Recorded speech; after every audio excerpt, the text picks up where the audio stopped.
ఈరోజు వీరేష్ ముద్రాజ్ అవసాని వీరేష్ మన పోలీస్ కృష్ణన్న గారు అమరులై 16 సంవత్సరాలు అవుతుంది. వారి యొక్క మలిదశ ఉద్యమంలో తొలి అమరుడుగా ఆయన మన యొక్క తెలంగాణ స్వరాష్ట్రం కోసం ఆయన చేసినటువంటి ప్రాణత్యాగం దాని ద్వారా ఏ ఉద్యమం అయితే మనం చూసినామో ఆ ఉద్యమ రూపంలో మనం తెలంగాణ రాష్ట్రాన్ని సాధించుకోగలిగినాం. ఆయన యొక్క స్ఫూర్తితోటి చాలామంది బలిదానాలకు సిద్ధమయ్యే టైంలో ఎవరు మన శ్రీకాంతాచారి గారు చేసిన ఆ యొక్క బలిదానాలు కావద్దు అని మేమున్నాము అని చెప్పి సర్వీస్లో ఉంటూ కూడా ఆయన చేసినటువంటి ఆ త్యాగాన్ని మనం ఎప్పటికీ మర్చిపోలేని పరిస్థితి అది.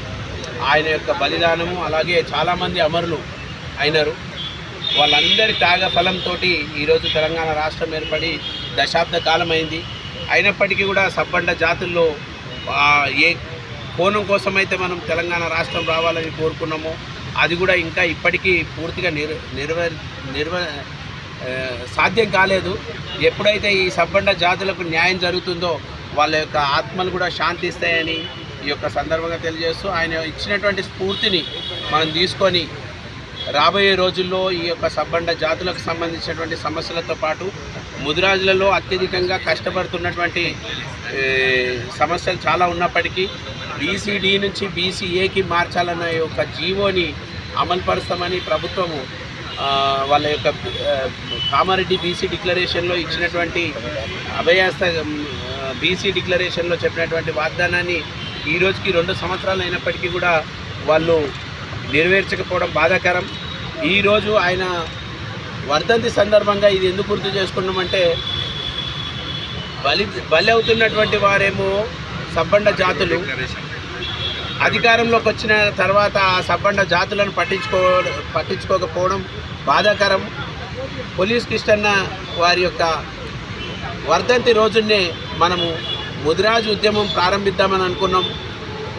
ఈ యొక్క పంచాయతీ ఎన్నికల దృష్ట్యా ఈ యొక్క పంచాయతీ ఎన్నికల తర్వాత మనము దాన్ని ప్రారంభించుకొని ఆ యొక్క బీసీలకు మరి ముఖ్యంగా ముదిరాజులకు న్యాయం జరిగే వరకు ఆ యొక్క ఉద్యమం ఒక రూపకల్పన అందరితోటి కలుపుకొని చేద్దామని ఇక్కడికి వచ్చినటువంటి ముదిరాజ్ బంధువులతో పాటు సబ్బండ జాతులకు సంబంధించినటువంటి మరియు తెలంగాణ ఉద్యమకారులందరికీ కూడా పేరు పేరున నమస్కారం తెలియజేసుకుంటూ ఆయన స్ఫూర్తిని ఆయన యొక్క చేసినటువంటి త్యాగాన్ని మనం ఎప్పటికీ మరవలేనిది కాబట్టి ఆయన యొక్క విగ్రహాలను అలాగే ఆయన యొక్క వర్ధంతి కార్యక్రమాన్ని ప్రభుత్వం అధికారికంగా నిర్వహించాలని డిమాండ్ చేస్తూ జై ముదిరాజ్.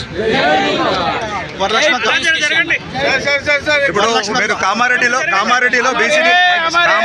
బీసీ డిక్లరేషన్ అన్నారు కదా, కామారెడ్డిలో మరి బీసీ డిక్లరేషన్లో ముదిరాజుల వాటా ఎంత అనే దానిపైన మీరు ఎవరెవరు కార్యాచరణ చేస్తున్నారు, ఎంతమంది ఎన్ని సంఘాలతోని ఇక్కడ ఐక్యవేదిక ఏర్పడింది, దయచేసి చెప్తారా? ఎన్ని సంఘాలు ఉన్నాయి రాష్ట్రంలో? అట్లా సంఘాలు ఎన్ని ఉన్నాయి అనేది చెప్పలేం బ్రదర్. అన్ని సంఘాలతోని అదే ఇప్పుడు కామారెడ్డిలో గతంలో 70,000 మందితోని రోడ్ షో చేశారు. అలా అదే స్ఫూర్తితోని మిగతా జిల్లాలకు కూడా వ్యాపించింది. అదే స్ఫూర్తితోని ఈరోజు 150,000తోని కామారెడ్డిలో సభ పెడతాము, మీరు అక్కడ డిక్లరేషన్ చేస్తారా అని చెప్పేసి ముదిరాజులు అడుగుతున్నారు. దానికి మీ సమాధానం? డిక్లరేషన్ చేయడం కోసం తప్పనిసరిగా బీసీడీ నుంచి ఏ అనేది ఒక ఉద్యమ రూపం తీసుకోవాల్సిన అవసరం ఉంది, బాధ్యత ఉంది. గతంలో రాజశేఖర రెడ్డి గారి ఉన్నప్పుడు మనం ఆనాడు రాజశేఖర రెడ్డి గారి ఆశీస్సులతో బీసీఏని పొందినాం. దాని మీద మెడికల్ అడ్మిషన్లో ఇంజనీరింగ్ అడ్మిషన్లో కూడా అది కొద్ది కాలం పనిచేసింది. మనం అంటే గిట్టని వర్గాలు ఇలా కోర్టులకు వెళ్ళి దాన్ని ఆపే ప్రయత్నం చేసినారు. దాంట్లో వాళ్ళు సఫలమైనారు, మనం కొంత విఫలమైనారు. అయినప్పటికీ సుప్రీంకోర్టులో అనేక రోజులుగా పోరాటం చేసినాం. ఈరోజు సుప్రీంకోర్టు 2022లో రాష్ట్ర బీసీ కమిషన్ స్వచ్ఛందంగా ముందుకొచ్చి ఈ అంశాన్ని మేము రాష్ట్రంలోనే పరిష్కరిస్తామని చెప్పి అఫిడవిట్ దాఖలు చేసిన నేపథ్యంలో 2022లో అది రాష్ట్రానికి అప్పచెప్తూ సుప్రీంకోర్టు దాన్ని ఆదేశాలు ఇవ్వడం జరిగింది. దాదాపు అది వచ్చి కూడా ఇప్పటికీ 3 సంవత్సరాలు గడిచిపోయింది.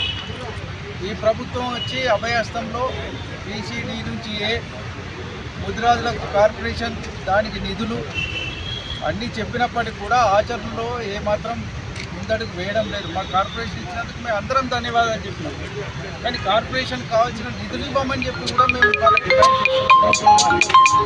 అదేవిధంగా